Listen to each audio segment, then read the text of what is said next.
Hi friends, இன்றைக்கி நான் பார்க்க போகிறது பாவு பஜ்ஜி. அதுக்கு நம்ம ஒரு மசாலா ரெடி பண்ணுவோம். அந்த மசாலா எப்படி ரெடி பண்ணுவோம்னு பார்ப்போம் வாங்க. உருளைக்கிழங்கு, பீன்ஸ், கேரட், பச்சை பட்டாணி, அதுக்கு கூட நம்ம வந்து காலிஃப்ளவர், கோஸ், கொடை மிளகா, எண்ணெய், பீட்ரூட், எண்ணெய் காய் வேணால் ஆட் பண்ணிக்கலாம். அது நம்ம விருப்பம் தான். வேக வச்சு எடுத்துப்போம். நம்ம குக்கர்லேயும் வேக வச்சுக்கலாம், அதில் நம்ம நான் பண்ணுறேன் அது மாதிரி கூட வேக வச்சுக்கலாம். அது உங்கள் விருப்பம் தான். நல்லா வேக வச்சிங்கனாச்சு. இப்போ நான் ஸ்நாஷர் வச்சு நல்லாவே ஸ்நாஷ் பண்ணிப்போம். நல்லா தடையும் தெரியாத அளவுக்கு நல்லா ஸ்நாஷ் பண்ணி எடுத்துக்கணும். நல்லாவே ஸ்நாஷ் பண்ணி வச்சு பாருங்கள். ஏன்னா அந்த காய்கறி வந்து லைட்டாக வாயில் படுற மாதிரி தான் நல்லாயிருக்கும் சாப்பிட்றதுக்கு பாவு பஜ்ஜி. அதனால நல்லா ஸ்மாஷ் பண்ணி எடுத்துக்க சொல்கிறோம். நம்ம நல்லா இது ஓரமாக வச்சு நல்லா ஸ்மாஷ் ஆகிடுச்சு ஓரமாக எடுத்து வச்சுருவோம். 2 டேபிள் ஸ்பூன் பட்டர் ஆட் பண்ணி ஒரு பேனில்.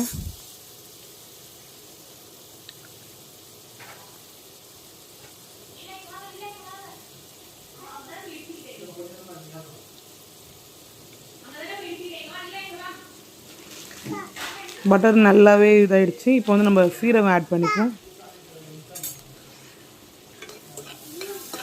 சீரகம் நல்லாவே பொரியட்டோங்க.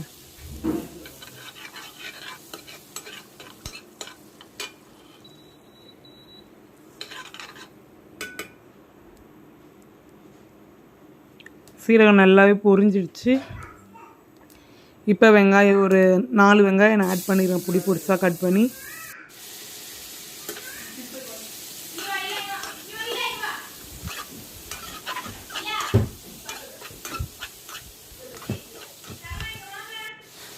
வெங்காயம் நல்லா வதங்கிடுச்சு. இப்போ 2 டேபிள் ஸ்பூன் இஞ்சி பூண்டு விழுது ஆட் பண்ணிக்கிறேன்.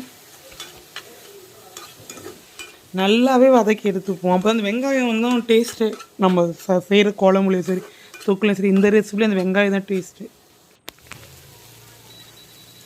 இஞ்சி பூண்டும் வெங்காயம் நல்லாவே வதங்கிடுச்சு. இப்போ தேவையான மசாலா ஆட் பண்ணிப்போம். என்னென்ன மசாலா உள்ளே போடுறோன்னு. 1/2 ஸ்பூன் வந்து ப்ளெயின் மிளகாய்த்தூள், 1/2 ஸ்பூன் வந்து தனியாத்தூள், 1/4 ஸ்பூன் டர்மரிக்,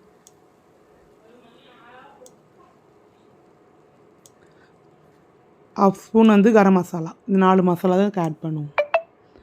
நல்லாவே மிக்ஸ் பண்ணுறோம். நல்லா இந்த மசாலா வாசனை போகிற அளவுக்கு நல்லா மிக்ஸ் பண்ணுறோம்.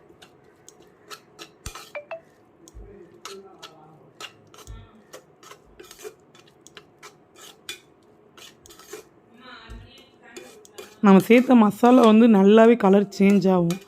அப்படி சேஞ்ச் ஆனால் தான் நல்லாயிருக்கும்.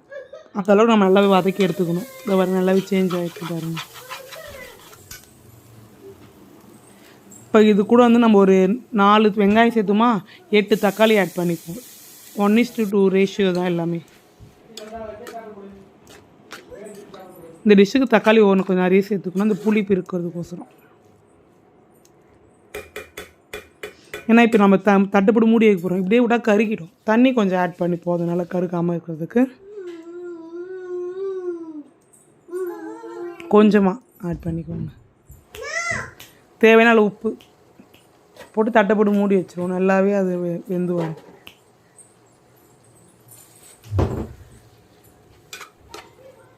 நல்லா வதக்கி விட்டு தட்டைப்பட்டு மூடி வச்சுருவோம் ஃப்ரெண்ட்ஸ்.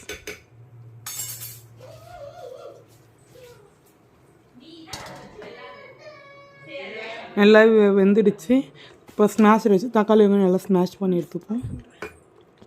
நல்லாவே ஸ்மாஷ் பண்ணியாச்சு. இப்போ அந்த வேணே காய்கறி ஸ்மாஷ் பண்ணாலும் அது கூட சேர்த்து ஆட் பண்ணிப்போம்.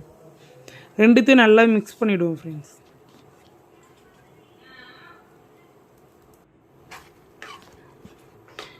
நீங்கள் இந்த ஸ்டேஜில் உப்பு காரம் எல்லாம் கொஞ்சம் பார்த்துக்கணும். காரம் கொஞ்சம் வேணும்னா நீங்கள் ப்ளெயின் மிளகாய் ஆட் பண்ணிக்கலாம்.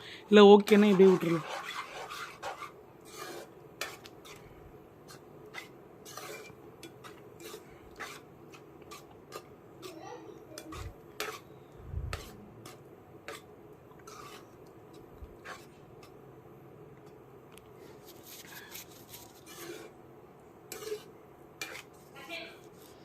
நல்லா மிக்ஸ் ஆகிடுச்சு. தட்டை போட்டு மூடி விட்டுருவோம். நல்லா வெந்துடுச்சு பாருங்கள். இப்போ ஆஃப் லெமனை ஸ்வீஸ் பண்ணி விட்ருவோம் ஃப்ரெண்ட்ஸ். உங்களுக்கு புளிப்பு ஓகேனா அப்படியே விட்டுடலாம். புளிப்பு வேணும்னா நீங்கள் இன்னொரு லெமன் கூட கொஞ்சம் ஆட் பண்ணிக்கலாம் எக்ஸ்ட்ரா. அது உங்கள் விருப்பம் தான் லெமன்.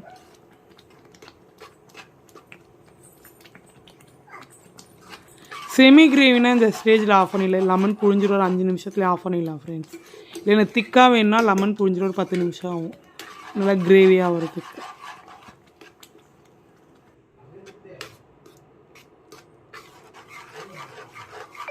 எனக்கு இப்போ கிரேவியாக வேணும், அதனால் கொஞ்சம் 10 நிமிஷம் ஒரு 5 நிமிஷம் எக்ஸ்ட்ராவே விட்றேன்.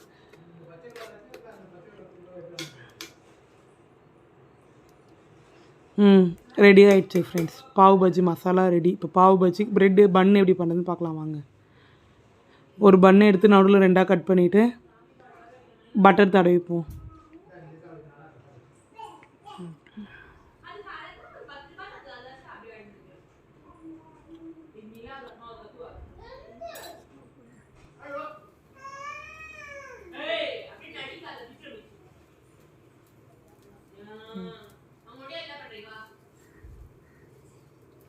நம்ம ப்ரெட் எப்படி டோஸ்ட் பண்ணிவிடுவோம் அதே மெத்தடு தான் ஃப்ரெண்ட்ஸ். இது ஒன்றும் பெருசாக அந்த அளவுக்கு ஒன்றும் சொல்கிறதுக்கு இல்லை.